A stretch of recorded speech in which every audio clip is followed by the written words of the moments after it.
CM Vijay Rupani Gandhinagar ખાતે પહોંચ્યા છે। અહીં ટૂંક જ સમયમાં જાહેરાત પણ તેઓ કરી શકે છે મહત્વની।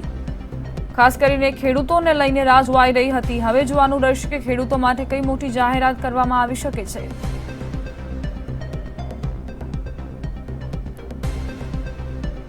ટૂંક જ ક્ષણોમાં આ સંયુક્ત પ્રેસ કોન્ફરન્સ કોરોનાને લઈને પણ કોઈ જાહેરાત કરવામાં આવે તેવી પ્રબળ સંભાવનાઓ। ઘણી બધી અટકળો વચ્ચે સીએમ સંયુક્ત પ્રેસ કોન્ફરન્સ જે છે તેનું આયોજન કરી ચૂક્યા છે। ખેડૂતો માટે મોટી જાહેરાત કરવામાં આવી શકે છે આ સંયુક્ત પ્રેસ કોન્ફરન્સમાં।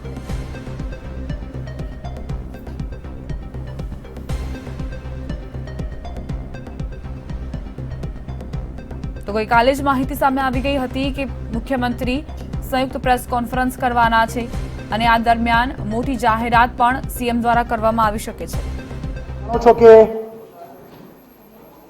ગુજરાત રાજ્યમાં કૃષિ ક્ષેત્રે આપણે ખૂબ પ્રગતિ કરી છે। આપણે 58% વિસ્તાર એ પાણીવાળો છે, છતાં પણ ગુજરાત અનેક પાકોમાં દેશમાં અગ્રીમ હરોળમાં છે। ખાસ કરીને તેલીબિયાના પાકો, મગફળી, એરંડા, કપાસ, મસાલા, ફળ, શાકભાજીમાં પણ આપણે પ્રથમ પંક્તિમાં સ્થાન મેળવ્યું છે। રાજ્યના ખેડૂતો ખૂબ મહેનત કરી રહ્યા છે અને સરકાર પણ ખેડૂતોને વારે અને ખેતીમાં એને તકલીફ ન પડે એટલા માટે ચિંતા અને વ્યવસ્થા કરી રહી છે। આખું વર્ષ ખેડૂત મહેનત કરે પણ ક્યારેક કુદરતી પરિબળો એ સાથ ન આપે, કુદરતી આપત્તિ આવે અને એને કારણે પાકને નુકસાન, અને ત્યારે ખેડૂતોને વારે રહેવું એ હેતુથી રાજ્ય સરકાર ને કેન્દ્ર સરકાર કામ કરી રહી છે। आपने खबर हशे के गए वर्षे मावठाने कारणे जे प्रॉब्लेम थया, ऐतिहासिक पेकेज આપણે 3795 કરોડનું જાહેર કર્યું હતું। ત્યાર પછી અછતના વર્ષમાં 1678 કરોડનું પેકેજ જાહેર કર્યું હતું અને બનાસકાંઠાના પૂર વખતે આપણે 1706 કરોડનું પેકેજ જાહેર કર્યું હતું। प्रधानमंत्री फसल बीमा योजना खेडूत माटे खूब आशीर्वादरूप है। समग्र देश में खेडूतोने आ योजना अंतर्गत सुरक्षित पण करवामां आवेला छे, परंतु राज्य सरकारे आ फसल बीमा योजना में आपणे कायम जोड़ायेला रह्या ज छीए अने रहेवाना छीए, परंतु आ वर्षे प्रीमियमनी रकम एटली बधी वीमा कंपनी तरफथी टेन्डरमां आवी छे एटले आ वर्ष पूरतुं राज्य सरकारे निर्णय कर्यो छे। कारण के जो टेन्डर मुजब पैसा चूकवीए तो 5700 करोड़नो नाणाकीय बोझ राज्य सरकार अने केंद्र सरकार उपर आवे। 5700 करोड़नो बोझ એટલે સરકારે આ વખતે નક્કી કર્યું છે કે ખેડૂતોએ પણ કોઈ પ્રીમિયમ ભરવું નહીં, ઝીરો। રાજ્ય સરકાર પણ આ ટેન્ડરોને રદ કરે છે અને આપણે પ્રીમિયમ ભરવાના નથી। એટલે છતાં ખેડૂતોને આપણે સુરક્ષા પણ આપવી છે અને એટલા માટે આજે મહત્વની જાહેરાત કરું છું કે મુખ્યમંत्री किसान सहाय योजना आ वर्ष पूरती આપણે જાહેરાત કરીએ છીએ। આ યોજનામાં અને પાક વીમાની યોજનામાં ફેર એ છે કે પાક વીમામાં જે ખેડૂત પ્રીમિયમ ભરે એને જ લાગુ પડે અને આ વર્ષથી કેન્દ્ર સરકારે સ્વૈચ્છિક પ્રીમિયમ કર્યું છે, એટલે કે જે લોકો પ્રીમિયમ ભરે એને પાક વીમા યોજના લાગુ પડતી હતી। मुख्यमंत्री किसान सहाय योजना में ગુજરાતના તમામ ખેડૂતોને આવરી લેવામાં આવશે. પ્રીમિયમ ભરવાનું છે જ નહીં, અડધો ટકો પણ પ્રીમિયમ નથી ભરવાનું, 0 પ્રીમિયમ.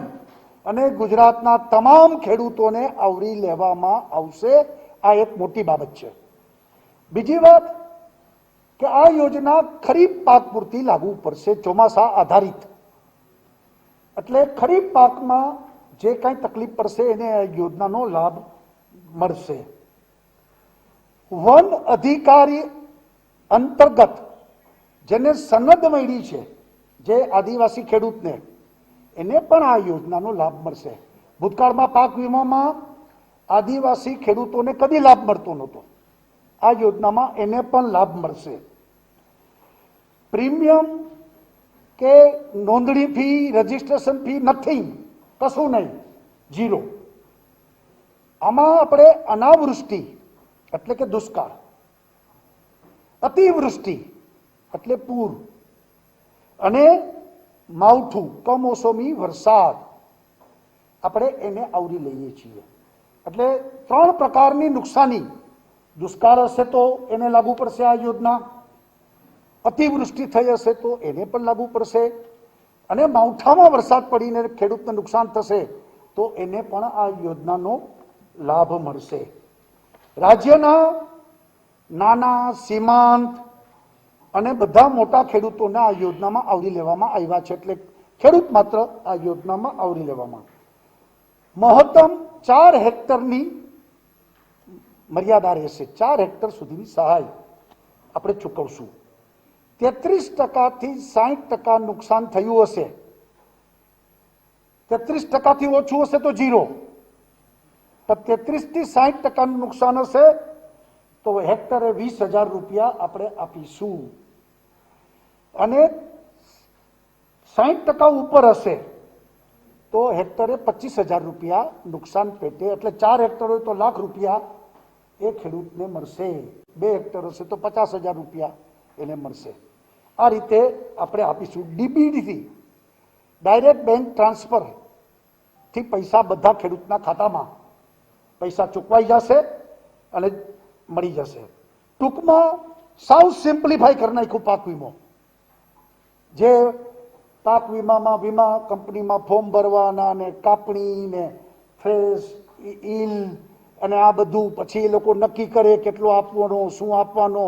ખેડૂતો બિચારા વીમા કંપની યારે માથાજીકું કર્યા કરે, વીમો મળે ન મળે. આમાં સાવ સિમ્પલ કે દુષ્કાળ પડ્યો હશે, અતિવૃષ્ટિ થઈ હશે, માવઠું થયું હશે તો આ યોજનાનો લાભ મળશે. આટલા ટકા હશે તો આટલા રૂપિયા મળશે, આટલા ટકા હશે તો આટલા રૂપિયા મળી જશે. એમને ડાયરેક્ટ બેંક ટ્રાન્સફર ખાતામાં મળી જશે. આ રીતનું ચાલુ રહેશે. SDRF, આપણે SDRFમાંથી પણ પૈસા ચૂકવીએ છીએ. આ દુષ્કાળના, અછતના વર્ષમાં, પૂરના, એ યોજના ચાલુ રહેશે. આ વધારાનું થશે. SDRFનો પણ લાભ મળશે ખેડૂતને અને આનો પણ આમાં લાભ મળશે. અનાવૃષ્ટિ એટલે કે દુષ્કાળ. એકચ્યુઅલી જૂનું ધોરણ એવું હતું કે 125 mm થી નીચે વરસાદ હોય આખી સિઝનનો, 125 mm એટલે 5 ઇંચ, તો એને અછત આપણે જાહેર કરતા હતા. જૂનું ધોરણ હતું. હવે નવામાં આ યોજનામાં 10 ઇંચ સુધી, 10 ઇંચથી ઓછો વરસાદ હશે તો એને આપણે અનાવૃષ્ટિ દુષ્કાળ જાહેર કરીને એને લાભ આપશું. આજે લગભગ ગઈકાલે 2 દિવસથી સારો વરસાદ પડે છે તો બહુ ઓછા તાલુકા બાકી છે કે જે 10 ઇંચથી ઓછો વરસાદ હશે. બીજું કે રાજ્યમાં ચોમાસું શરૂ થાય એટલે પહેલો વરસાદ પડે થી 31 ઓગસ્ટ વચ્ચે 28 દિવસ, એટલે માની લો પહેલો વરસાદ પછી 4 અઠવાડિયા સુધી વરસાદ ન પડે, ભલે પહેલો વરસાદ ગમે તેટલો પડ્યો, પણ 4 અઠવાડિયા સુધી વરસાદ ન પડે તો ખેડૂતને દુષ્કાળ ગણીને એને પણ આ યોજનાનો લાભ આપવામાં આવશે. સાથે સાથે ખેતીના વાવેતરમાં પણ જો નુકસાન થયું હોય, વાવણી કરી હોય અને પછી વરસાદ ન પડે અને વાવણી ફેલ થઈ હોય, પાછળથી ઘણો બધો વરસાદ પડે તો વાવણી ફેલ થાય તો એને પણ આ દુષ્કાળનો લાભ આપવામાં આવશે. એવી જ રીતે અતિવૃષ્ટિ એની પણ વ્યાખ્યા કરી નાખી છે આપણે કે અતિવૃષ્ટિ પ્રસંગોમાં વાદળ ફાટે, સતત ભારે વરસાદ, કારણ કે આપણે ત્યાં સેજે દક્ષિણ ગુજરાતમાં ખૂબ વરસાદ પડતો જ હોય છે, ત્યાંના પાક ત્યાંના ખેડૂતો એને અનુરૂપ હોય છે. સૌરાષ્ટ્રના દરિયા કિનારે પણ વરસાદ સારો એવો તલાલા અને ગીરમાં પડતો જ હોય છે, તો કચ્છમાં વરસાદ પડતો જ નથી. બનાસકાંઠામાં જેમ પૂર આવ્યું ક્યારેક જ ભાગી આવે છે. તો આપણે નક્કી કર્યું છે કે અતિવૃષ્ટિમાં 48 કલાકમાં 35 ઇંચ વરસાદ પડ્યો હોય દક્ષિણ ગુજરાતમાં, દક્ષિણ ગુજરાતમાં 35 ઇંચ વરસાદ બે દિવસ એટલે 48 કલાકમાં, તો એને અતિવૃષ્ટિ ગણવામાં આવશે. અને બાકીના વિસ્તાર આખા ગુજરાતમાં, દક્ષિણ ગુજરાત સિવાય, દક્ષિણ ગુજરાતમાં વલસાડ, ડાંગ, તાપી, નવસારી, ભરૂચ, સુરત અને નર્મદા, આટલા જિલ્લા એક દક્ષિણ ગુજરાતમાં ગણીએ છીએ આપણે. એમાં 35 ઇંચ 48 કલાકમાં પડે, 35 ઇંચથી વધુ પડે તો એને અતિવૃષ્ટિ ગણવી. અને બાકીના ગુજરાતના રાજ્યો જિલ્લાઓ ગુજરાતના, એમાં 25 ઇંચ વરસાદ 48 કલાકમાં પડે એક ધારો, તો એમાં આપણે એને પણ અતિવૃષ્ટિ ગણવામાં આવશે. કમોસમી વરસાદ એટલે 15 ઓક્ટોબરથી 15 નવેમ્બર, એક મહિનામાં સળંગ 48 એટલે 2 ઇંચ, 48 કલાકમાં 50 મિલીમીટર 2 ઇંચ વરસાદ પડે તો કમોસમી વરસાદ ગણવામાં આવે. ખાલી એક ઝાપટું પડી જાય 5 મિલીમીટરનું તો એ કમોસમી નહીં, પણ 2 દિવસમાં 2 ઇંચ વરસાદ પડે તો એ આપણે કમોસમી વરસાદ, જે ગઈ વખતે પડ્યું હતું એને આપણે કમોસમી વરસાદ કહીએ છીએ. એમાં આ વિષય લાગુ પડશે. વ્યવસ્થામાં પણ સરળીકરણ આપણે એટલું કર્યું છે કે અસરગ્રસ્ત તાલુકો, ગામનું ક્લસ્ટર એ આ ઘટનાના 14 દિવસમાં આપને જાણ કરશે. જિલ્લા તંત્ર પ્રાથમિક આકારણી 15 દિવસમાં પૂરી કરશે. અને યોજના માટે ડેડિકેટેડ પોર્ટલ અત્યારથી આપણે બનાવી દઈશું. એ પોર્ટલમાં બધું આવી જશે. અને ઈ ગ્રામ સેન્ટર દ્વારા આપણે અરજીઓ લઈ અને પૂરી ખેતીવાડી ખાતું એટલે ડીડીઓ દ્વારા ચકાસણી થઈ અને રાજ્ય સરકાર મંજૂર કરશે, એને સીધા બેંક એકાઉન્ટમાં ખેડૂતને પૈસા પહોંચી જશે. આમ રાજ્ય સરકારે આ વખતે વીમા કંપનીનું વધારે પ્રીમિયમ આવવાથી આપણે ન ભરવું એવો નિર્ણય કર્યો છે. અને એની અવેજીમાં ખેડૂતને સુરક્ષા પણ મળે એટલા માટે આ વર્ષ પૂરતું આપણે મુખ્યમંત્રી કિસાન સહાય યોજનાની આજે મેં જાહેરાત કરી છે.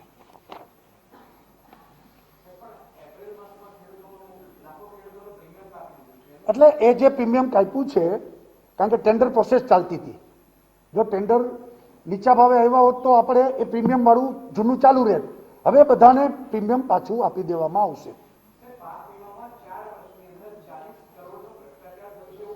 ભાઈ અત્યારે આપણે ભાઈ જે કોઈ બોલે એમાં કોઈ સવાલ નથી.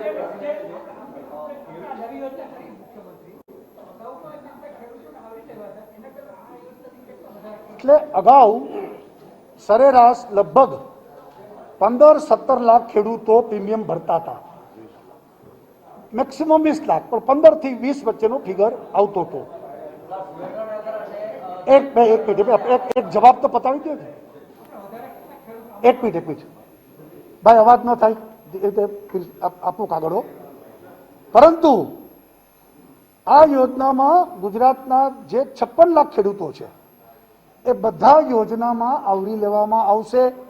અને ખેડૂતોએ 0 પ્રીમિયમ ઓમાં તો પ્રીમિયમ ભરતા હતા એ જ ખેડૂતને લાભ મળતો હતો. એટલે આ યોજના એક વિશાળ ફલક ઉપર આપણે આ યોજનાને લઈ ગયા છીએ. ભાઈ એ બધું આની વાત આ કિસાનની વાત કરો. વિવેકભાઈ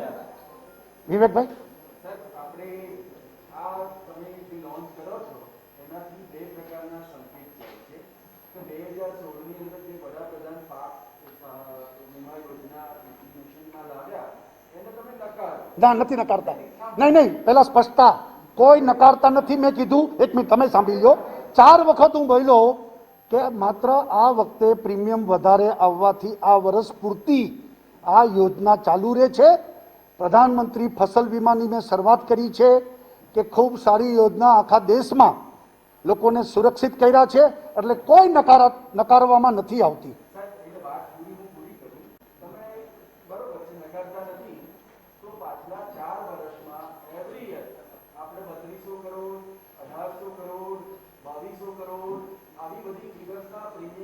નહીં આપણે એટલે એમ તમને પ્રીમિયમની વાત કરું કે આપણે અત્યાર સુધી રાજ્ય સરકારે 1700 થી 1800 કરોડ રૂપિયાનું પ્રીમિયમ દર વર્ષે ચૂકવવામાં આવતું હતું.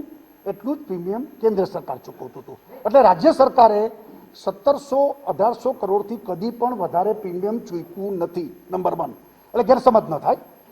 આ વર્ષે આપણે પ્રીમિયમ ચૂકવવાનું આપણા ભાગે 4000 કરોડથી 4500 કરોડ આવી રહ્યું છે ટેન્ડરમાં.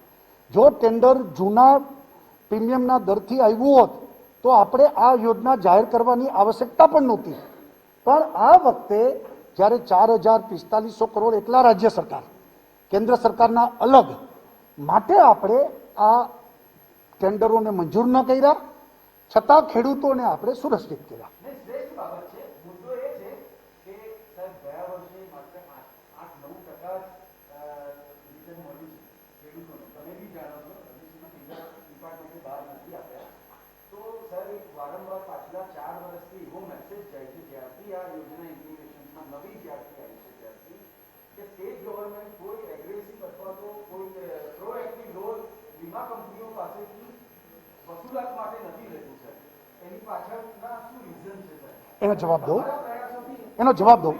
એનો જવાબ દઉં.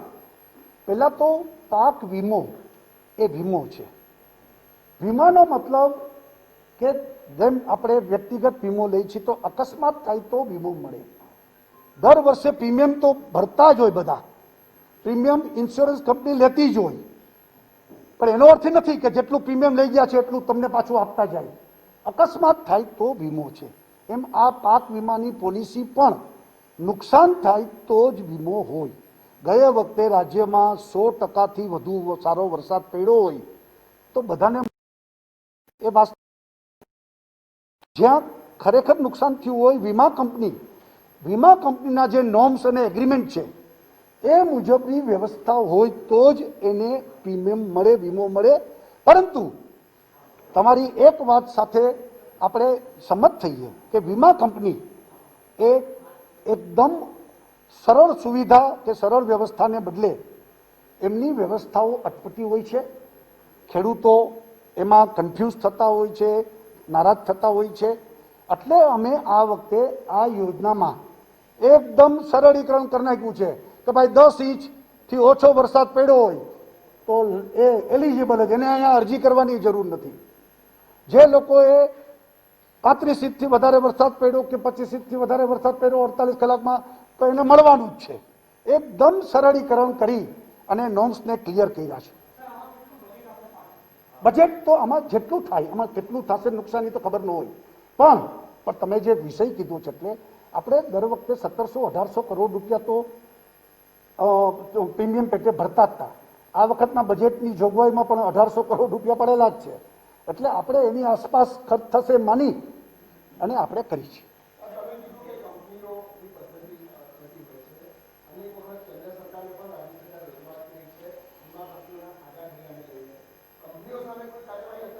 કહું છું હવે પાછું હજી એને વિષય આવે છે. કંપનીઓના એગ્રીમેન્ટ જે છે એ એગ્રીમેન્ટ એટલા બધા, જેમ તમે હું વીમાની પોલિસી લઈએ તો એની આખી એક ફોર્મેટ અને એમાં આપણે સહી કરીને આપણે આપણા કામ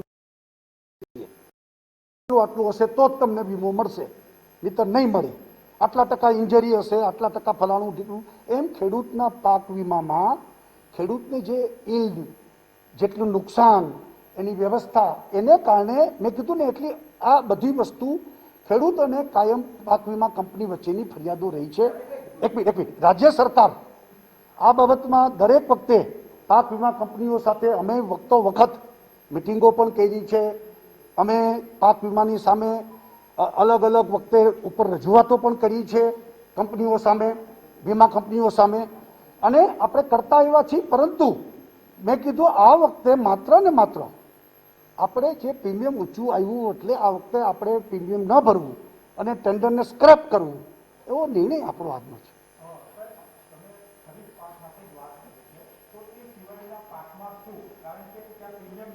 એટલે સાંભળો, આમાં દર વખતે લગભગ ખરીફ પાકનો જ પાક વીમામાં હોય છે, બીજા પાકના પ્રીમિયમ વીમાવાળું નથી હોતું.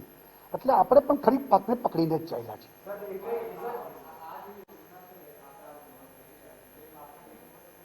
અત્યારે 1 વર્ષ પૂરતી.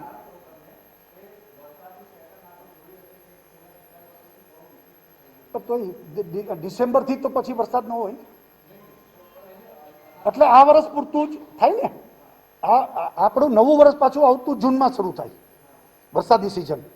એટલે આ વર્ષ પૂરતું જ અત્યારે જે વરસાદ ચાલી રહ્યો છે અને જે કાંઈ નુકસાન માવઠું પડવાનું હશે તો અત્યારે પડશે, અતિવૃષ્ટિ થવાની અત્યારે થશે, અમુક તાલુકા હજી પણ પાછળ છે, ત્યાં ન પડે તો દુષ્કાળગ્રસ્ત જાહેર કરવા પડે, આ વર્ષ પૂરતું થશે.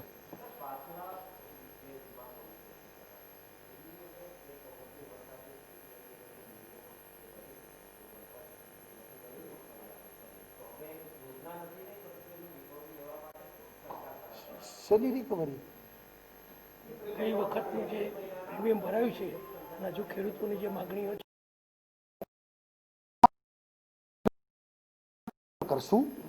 સરકાર પણ ખેડૂતને એમાં સહકાર આપશે, પરંતુ એમાં કંપની સાથેની લીગલ ફાઇટ હોય છે, આર્બિટ્રેશન, એની વ્યવસ્થા, અને એમાં આપણી રજૂઆતો આપણે ચોક્કસ કરશું.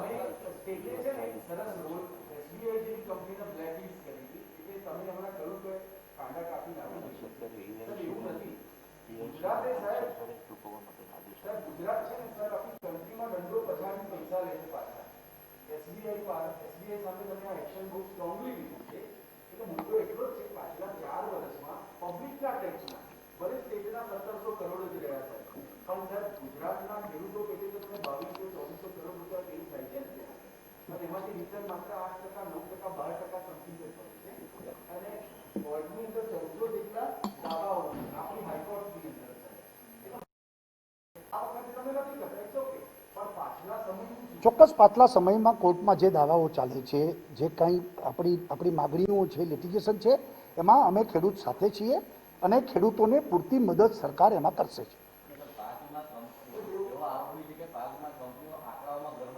હા, પણ જે બધું છે,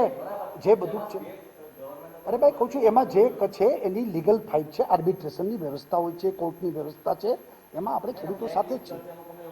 તો કહું છું, બ્લેકલિસ્ટમાં આમાં આપણે ટેન્ડર સ્ક્રેપ કરી છે, પછી લિસ્ટની ક્યાં વાત આવે છે આ વર્ષમાં? એટલે એ પહેલા એક વખત ચુકાદો આવે તો થાય ને. અચ્છા, એક બીજી વાત, આજે હાઈકોર્ટે જે ચુકાદો આપ્યો છે, એટલે માસ્કના આવતીકાલથી જે માસ્ક નહીં પહેર્યો એને 1000 રૂપિયા દંડ એ ગુજરાતમાં આપણે કરીશું. અને હાઈકોર્ટના નિયમ જે માર્ગદર્શન આપણે આપ્યું છે એનો આપણે અમલ પણ કરવાના છીએ. તહેવારોમાં પ્રજાને વિનંતી છે કે ભીડભાડ ન થાય, એટલા માટે લોકો બને ત્યાં સુધી ઘરની બહાર ન જાય. કોરોનાના સંક્રમણ ભીડને કારણે વધે છે, એટલે આપણે એને નિયંત્રિત કરવું જોઈએ. એટલે જનરલી ગુજરાતની જનતા જન્માષ્ટમીમાં 3-4 દિવસ બહાર નીકળવાનું થતું હોય છે.